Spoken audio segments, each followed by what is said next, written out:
This cello is made of carbon fibre instead of traditional wood. Some believe this newer carbon version has a more powerful sound than the wooden instrument. It still has that characteristic sweetness, but is considerably louder. And after all, every musician wants to be heard.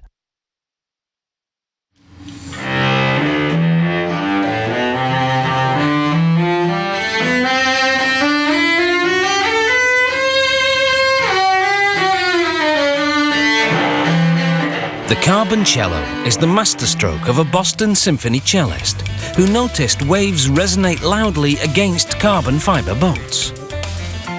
The top piece of the cello is cut from fabric that's woven with carbon strands. This material is stronger than steel, yet electric shears easily cut through it. Numerous top cello pieces are cut out and then set aside while work continues on another section of the instrument. Special resin is brushed onto a fiberglass mould of the cello's back, ribs and neck. The mould has been pre-waxed to keep the resin from sticking to it.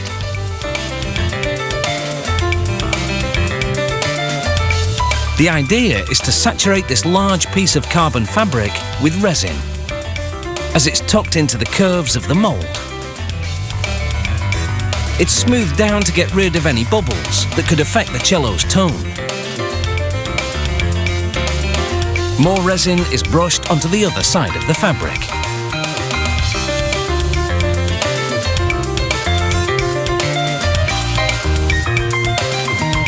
Any surplus is sponged away. And then, to build a laminated carbon fibre shape, more fabric and resin layers are added. The layers are covered with nylon-like material, and the edges of the carbon fabric are trimmed. Next, perforated plastic is placed on the nylon, and absorbent batting is piled on top of that. A vacuum pump is installed, and a large plastic vacuum bag is draped over everything. Then the vacuum is activated. It sucks out the air and any excess resin. The perforated plastic controls the amount and the batting absorbs it.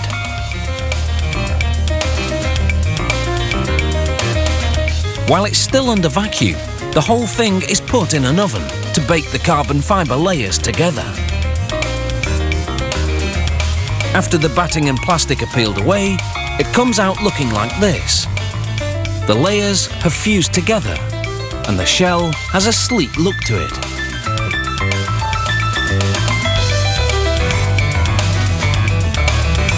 The cello's top piece is laminated in a mould and baked until it's also hard.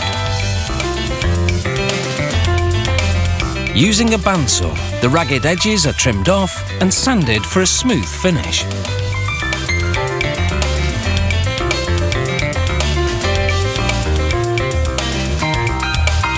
Now the cello top piece is clamped onto a fixture that has stencils on the back. With a router, they cut out the stencil shape. The sound will eventually emanate from these F-holes.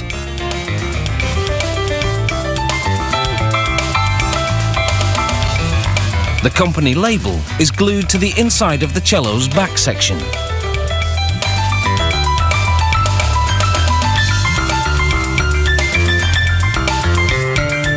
Then, glue is added around the top inner rim of the cello.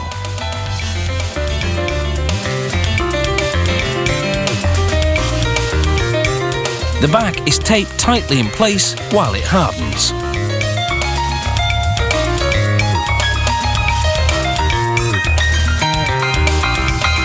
Next, the laminated carbon fingerboard is glued to the neck of the cello.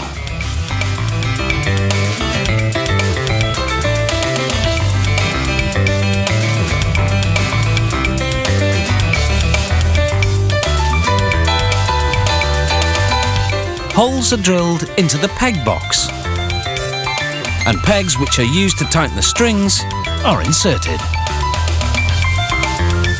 Soon, this cello will be more than just the shell. Coming up, they raise the curtain on its inner workings.